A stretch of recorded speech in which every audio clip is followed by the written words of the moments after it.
Assalamualaikum warahmatullahi wabarakatuh. Narkoba, kata yang sering kali dijumpai di tengah-tengah masyarakat, baik tua maupun muda, pelajar ataupun pekerja. Banyak sekali orang-orang mencoba menghindarinya. Pemerintah menetapkan kebijakan-kebijakan tertentu untuk menghentikan pengedaran narkoba. Aparat penegak hukum sudah menangkap bandar, pengedar, dan pemakai narkoba yang sangat beragam umurnya. Tetap saja, pusat-pusat rehabilitasi pecandu narkoba penuh sesak dengan korban-korban penyalahgunaan narkoba. Assalamualaikum warahmatullahi wabarakatuh. Narkoba, kata yang sering kali dijumpai di tengah-tengah masyarakat, baik tua maupun muda, pelajar ataupun pekerja. Banyak sekali orang-orang mencoba menghindarinya. Pemerintah menetapkan kebijakan-kebijakan tertentu untuk menghentikan pengedaran narkoba. Aparat penegak hukum sudah menangkap bandar, pengedar, dan pemakai narkoba yang sangat beragam umurnya.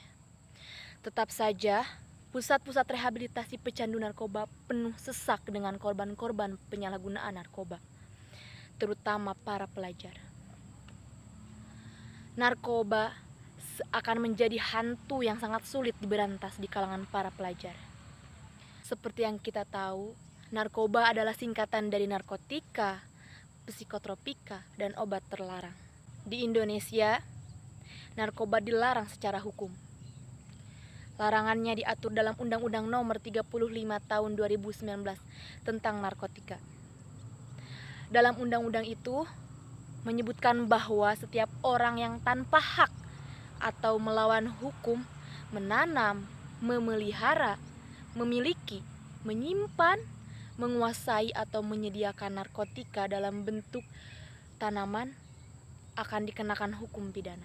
Narkoba sendiri adalah zat-zat alami maupun kimiawi yang apabila dimasukkan ke dalam tubuh, baik secara oral, minum, hirup, hisap, sedot, maupun secara injeksi atau suntikan, dapat mengubah pikiran, suasana hati, perasaan, dan perilaku seseorang. Menurut pakar kesehatan, narkoba sebenarnya adalah senyawa-senyawa psikotropika yang biasa dipakai untuk membius pasien saat hendak dioperasi, atau obat-obatan untuk penyakit tertentu. Namun, kini persepsi itu disalahartikan akibat pemakaian di luar peruntukan dan dosis yang semestinya. Berbicara tentang narkoba tidak akan ada habisnya, dan Presiden Republik Indonesia mengatakan bahwa negara Indonesia darurat narkoba. Jumlah pecandu kian hari makin meningkat. Berdasarkan hasil penelitian Badan Narkotika Nasional atau BNN, sekitar kurang lebih 5 juta yang menggunakan narkoba. Jenis narkoba yang dikonsumsi pecandu di negara kita adalah sabu, ekstasi, ganja, kokain, dan masih banyak lagi. Penyalahgunaan narkoba dan dampaknya. Penyalahgunaan narkoba mengacu pada Undang-Undang Nomor 35 Tahun 2019 Pasal 1.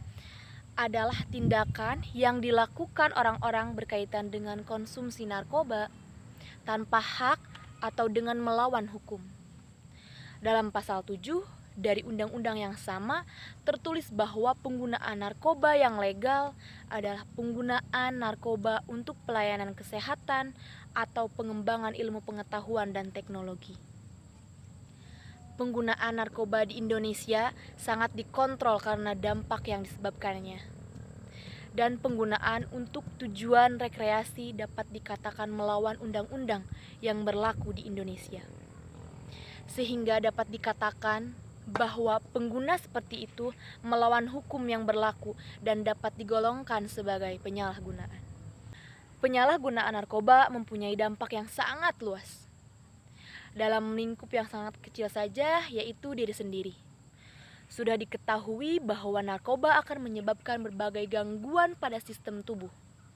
Gangguan tersebut akan mengganggu kesehatan tubuh para penggunanya.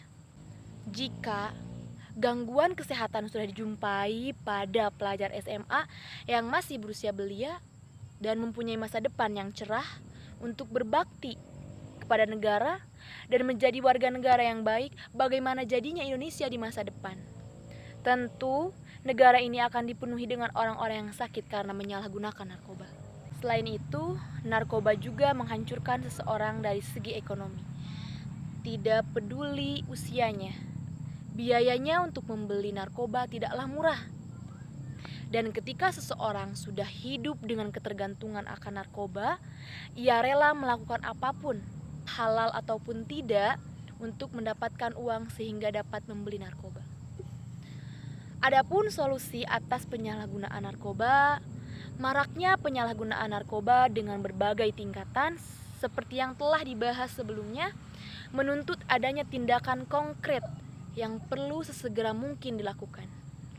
Solusi pertama yang dapat diterapkan dan dapat secara cepat diterapkan bagi masyarakat luas adalah iklan layanan masyarakat di berbagai media seperti bioskop dan media sosial. Alasannya, kedua media ini adalah media-media yang pada abad ke-21 ini sangat banyak diminati oleh para pelajar, apalagi usia pelajar SMA. Adapun strategi operasional penanganan permasalahan narkoba yaitu pertama, pencegahan, yaitu membangun kemampuan dan ketahanan diri masyarakat dalam menghadapi pengaruh buruk penyalahgunaan dan peredaran gelap narkoba. Yang kedua, pemberantasan, yaitu mengungkap dan menindak sindikat kejahatan narkoba dengan menghukum berat dan menyita aset hasil kejahatan narkoba. Yang ketiga, rehabilitasi, memulihkan pecandu narkoba dari ketergantungan kecanduan narkoba supaya kembali hidup sehat dan produktif. Adapun jenis-jenis narkoba yaitu pertama, ganja, menyebabkan penggunanya ingin makan terus serta membuat perasaan tenang. Yang kedua, sabu, amfetamin, menyebabkan penggunanya kuat dan merasa kenyang. Ketiga, ekstasi. Jenis ini sering digunakan di tempat hiburan malam. Yang keempat, tembakan cap gorila, membuat penggunanya berhalusinasi. Yang kelima, pelaka, membuat pengguna jadi seperti zombie. Yang keenam, ada jamur tahi sapi, magic mushroom. Berikutnya, ada bahaya penyalahgunaan narkoba. Yang pertama, terhadap fisik, yaitu akan menimbulkan ketagihan serta ketergantungan. Kemudian, mengganggu mental dan kesehatan serta kerusakan fungsi sistem saraf pusat otak. Terakhir, cenderung menjadi pelaku kejahatan dan mengakibatkan kematian serta memupus imtak. Kemudian ada terhadap kejiwaan. Yang pertama, bersikap labil dan cepat memberontak. Yang kedua, introvert, penuh rahasia, sering berbohong, suka mencuri, menjadi sensitif, kasar, dan tidak sopan. Yang ketiga, memiliki kecurigaan yang berlebihan terhadap semua orang. Yang keempat, menjadi malas, prestasi belajar menurun, akal sehat tidak berperan, dan berpikir irasional. Terakhir, ada terhadap lingkungan, yaitu satu, akan mengganggu keharmonisan, merongrong, membuat aib dan hilangnya harapan keluarga. Yang kedua, mengganggu keamanan dan ketertiban. Yang ketiga, mendorong tindak kejahatan. Kemudian yang terakhir, keempat, mengakibatkan hilangnya kepercayaan. Adapun mengapa seseorang memakai ataupun menggunakan narkoba? Di antaranya pertama, ingin memuaskan rasa taunya ataupun coba-coba, serta ikut-ikutan dan mungkin karena solidaritas teman. Kemudian ada biar dianggap terlihat gaya, karena emang zaman sekarang kalau kita tidak bergaul mungkin kita akan dicaci maki, dan itu penyebabnya pertama ikut-ikutan memakai narkoba. Kemudian menunjukkan kehebatan dan merasa sudah dewasa. Mungkin mereka menganggap mereka cukup dan mungkin sudah dewasa, dan wajar-wajar saja menggunakan narkoba. Padahal itu tidak dibenarkan, melainkan itu sebuah pemikiran yang sangat sekali mengganggu. Dan mungkin itu sebagai pemikiran yang sangat mengganggu dan mungkin dalam tanda kutip bodoh. Dan saya jelaskan juga tanda-tanda dini pengguna narkoba. Yang pertama itu ada hilangnya minat bergaul dan olahraga serta mengabaikan perawatan dan kerapihan diri. Jadi, pengguna narkoba dia tidak peduli tentang penampilan dirinya sendiri. Mau dia bersih, mau dia acak-acakan, dia tetap menikmati. Yang kedua ada disiplin pribadi mengendur, suka menyendiri dan menghindar dari perhatian orang lain. Yang ketiga, cepat tersinggung dan cepat marah, serta berlaku curang, tidak jujur, dan menghindar dari tanggung jawab. Yang keempat, suka mencuri barang di rumah dan prestasi sekolah ataupun prestasi di pekerjaan menurun. Berikutnya pula, saya jelaskan mengenai ciri-ciri fisik pengguna narkoba yang mungkin secara perlahan akan terlihat dengan seiring berjalannya waktu pengguna narkoba itu. Yang pertama, berat badan turun drastis. Mungkin yang awalnya dia gemuk, bisa jadi dia kurus, krempeng. Kemudian ada matanya cekung dan merah, muka pucat dan bibir kehitaman. Jadi bisa kita bedakan ya, mungkin kalaupun sudah itu keturunannya seperti bibirnya kehitaman, itu bisa jadi dia sudah menjadi pecandu narkoba. Dan kita tidak boleh menjudge bahwa dia itu tidak baik. Mungkin saja karena alasan tertentu dan mungkin dia sedang mengupayakan cara pemberhentian memakai narkoba. Kemudian yang kedua, sembelit atau sakit perut tanpa alasan yang jelas. Yang ketiga, tanda berbintik merah seperti bekas gigitan nyamuk dan ada bekas luka sayatan. Kemudian yang keempat, ada terdapat perubahan warna kulit di tempat bekas suntikan.